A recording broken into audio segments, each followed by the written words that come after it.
Traumatic brain injury or concussion may occur in a variety of situations, from simple daily accidents to head injuries suffered in automobile collisions, to trauma experienced by military personnel caused by battlefield explosions, even severe head impact suffered by participants in sporting events at the amateur as well as elite athletic levels. I think after 20 years, God only knows the toll. This was a little shocking to me that I couldn't remember my daughter playing youth soccer. It was just one summer, I think. Traumatic brain injury, or TBI, can often lead to chronic issues with memory, unexplained anger, antisocial behavior, along with disturbed sleep patterns. Previously, prescription drugs along with behavioral therapy provided limited and unpredictable results for those living with TBI. These therapies have been the only course of treatment for TBI up until recently. Currently, injured areas of the brain can be localized with SPECT scans and qualified for severity. SARAScan, a specialized imaging technology developer, documents changes by comparing a combination of before, after, and normative images. The resulting images document regions of low blood flow. On these images, the gray areas represent good to normal blood flow, while the green and blue colored areas are not receiving good levels of blood flow. Near-infrared light therapy is FDA cleared for increasing circulation. Near-infrared light penetrates the bony skull and can reach areas deep in the brain that are underperfused.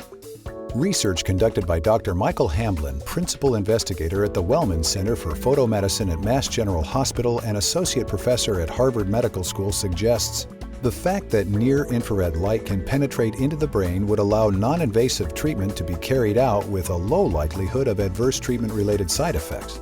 Furthermore, low-level light therapy may have beneficial effects in the acute treatment of brain damage injury by increasing respiration in the mitochondria, causing activation of transcription factors, reducing key inflammatory mediators, and inhibiting apoptosis.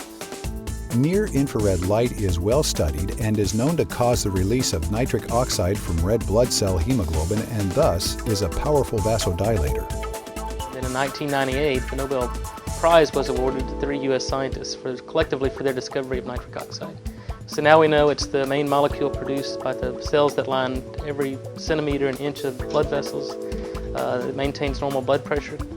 It's a molecule produced by our white blood cells that helps fight off invading bacteria and viruses and even kills off rapidly dividing cancer cells. And it's a neurotransmitter in the central nervous system. So it's basically involved in every biological system within the body.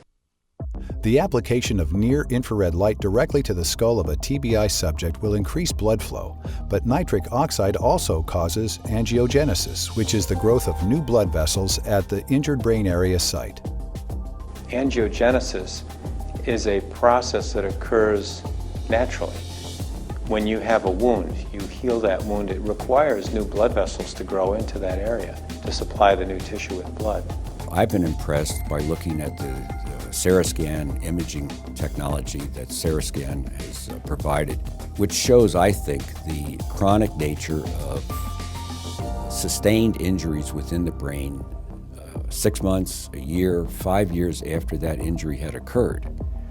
The beauty of what these first 2 warfighters and the treatments that we've instituted in them with near-infrared light therapy has shown is that even though the injury happened several years ago, within 12 weeks, major changes in blood flow within the brain are documentable.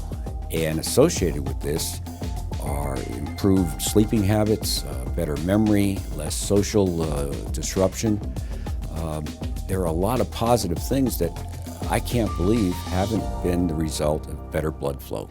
SARAScan images have shown a restoration of blood flow in the brain to near normal levels following 18 to 24 treatments over a 6 to 12 week period, using near-infrared light exclusively.